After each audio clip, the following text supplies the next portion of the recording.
मेरा नाम आरव है। मैं 21 साल का हूँ। ये मेरा गांव है दानवपुर। मैं शहर में रहकर पढ़ाई कर रहा हूँ और मेरा परिवार यही गांव में ही रहता है। आज मैं आप लोगों को अपने परिवार की कहानी सुनाने वाला हूँ। कहानी की शुरुआत होती है खेत में काम करने वाले एक मजदूर से। दोस्तों, ये मजदूर जो खेतों में काम कर रहा है इसका नाम कुंदन सिंह है। ये पिछले कुछ 6-7 महीने से हमारे खेतों पर काम कर रहा है। कुंदन एक बहुत ही मेहनती आदमी है। मेहनती होने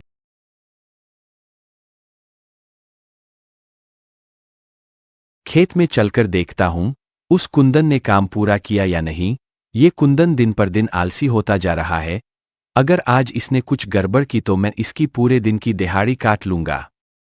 दोस्तों, ये है मेरे पिताजी सेठ बनवारी लाल। मेरे पिताजी हमारे गांव के सबसे बड़े सेठ हैं, लेकिन पैसों के मामले में पिताजी एक नंबर के महाकंजूस इंसान है।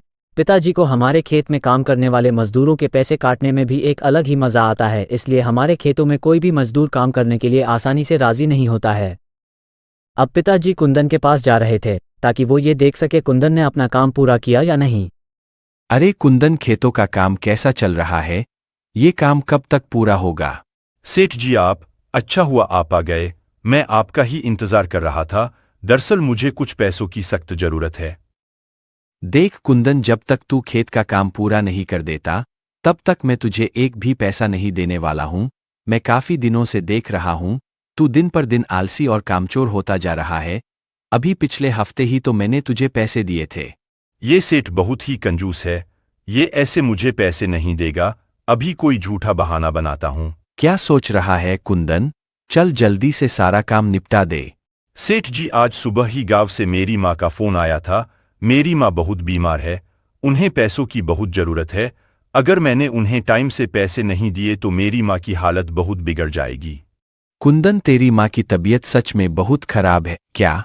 हाँ सेठ जी, बहुत खराब है। आप चाहो तो मैं माँ से आपकी बात करवा देता हूँ। अब आप मेरी मदद नहीं करोगे तो भला कौन करेगा?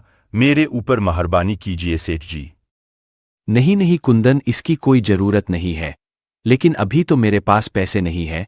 तू एक काम कर, मेरे घर जाकर अपनी सेठानी से पैसे ले आ। मैं अभी सोन करके उसे बोल देता हूँ। अब कुंदन ने अपनी माँ की बीमारी का झूठा बहाना बनाकर मेरे पिताजी को बेवकूफ़ बना दिया था। अब वो मेरी माँ से पैसे लेने के लिए हमारे घर जा रहा था। ये सुबह सुबह पता नहीं कहाँ निकल गए। इन्होंने तो नाश्ता भी नहीं किया। एक काम करती हूँ, पहले घर की साफ सफाई कर देती हूँ, फिर इनके आने के बाद इनके लिए गर्मा गर्म नाश्ता बना दूंगी। अब मैं हूँ कुंदन। वो सेठ जी ने आपको फोन करके मुझे पैसे देने के लिए कहा होगा। हाँ कुंदन, अभी थोड़ी देर पहले ही उनका फोन आया था। वो बोल रहे थे तुम्हारी माँ की तबीयत बहुत ज्यादा खराब है। क्या सोच रहे हो तुम? लगता है तुम्हें तुम्हारी माँ की याद आ रही है। तुम चिंता मत करो, तुम्हारी माँ जल्द ही पूरी तरह ठीक हो जाएगी। जी सेठानी जी, मैं अपनी माँ के बारे में ही सोच रहा हूँ। माँ की तबीयत बहुत खराब है। मुझे पैसों की सख्त जरूरत है। कुंदन तुम रुको, मैं अभी अंदर से तुम्हें पैसे लाकर देती हूँ। अब